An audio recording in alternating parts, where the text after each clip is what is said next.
Аймаг орон нутгаас төсөв хөрөнгийг нь гарган бараад хогийн цэгийн хур хогийг дарж бушлан хашааж уулж нөхөн сэргээлт хийсэн. Өмнө хогийн цэгт зөвхөн айл өрх аж ахуйн нэгж байгууллагаас гарч байгаа хог хаягдлаас гадна эрүүл мэндийн байгууллагууд ч хэрэглэгдсэн аюултай хог хаягдлыг ил задгаа хайж булшиж шатаадаг байсан. За хариу одоо аймгийн хэмжээнд идэвхтэй үйл ажиллагаа явуулж байгаа 90 гаруй эрүүл мэндийн байгууллагын 70 гаруй нь мэргэжлийн байгууллагын эрхэлж байгаа зориултын үйлдвэрт аюултай хог хаягдлаа устгуулж байна.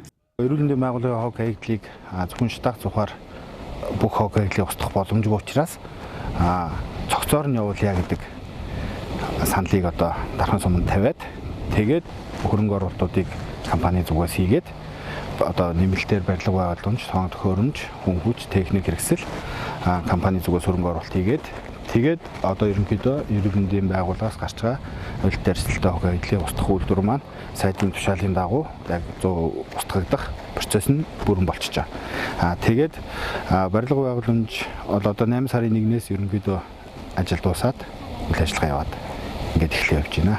Манай үйлдвэрийн хүчин чадал бол нэг өдөрт бол нэг 5-аас 7 тоног, найд ижлээд 10 тоног ч устгах хүчин чадалтай. Гэхдээ одоогийн байдлаар нөгөө дархны эмнэлгүүд дэс гарч байгаа хог хаягдлын хэмжээ нь болохоор за өдөрт нэг 7-8 зүйл хогл гарч байгаа шүү. За өмнөх жилүүдэд бол одоо аюултай эмнэлгийн аюултай хог хаягдлыг бол одоо нэгдсэн эмнэлэгт одоо бусад газруудтайгаа гэрээ хийгээд нэгдсэн эмнэлэг одоо бараат хогийн цэг дээр авчирж одоо дарж урсаж устгадаг байсан. Одоо энэ 100 буюу одоо Element Medical компани одоо энэ 100-ыг ажиллуулж эхэлснээрээ одоо технологийн дагуу устгах үйл ажиллагаа явагддаг болсон байгаа. Орон нутгаас үе шатаа авч хэрэгжүүлсэн арга хэмжээний үр дүнд Element Medical компани бараат хогийн цэгт анх байгуулагдсан био ялзмагш даах 100 бүхий газарт өөрсдийн хөрөнгөөр эрүүл мэндийн байгууллагаас гарч байгаа хог хаягдлыг хүлээн авч тээвэрлэх, хариуцсан халдваргүйжүүлэх, бутлан устгах үйлдвэрийг байгуулан үйл ажиллагааг технологийн дагуу явуулж байна.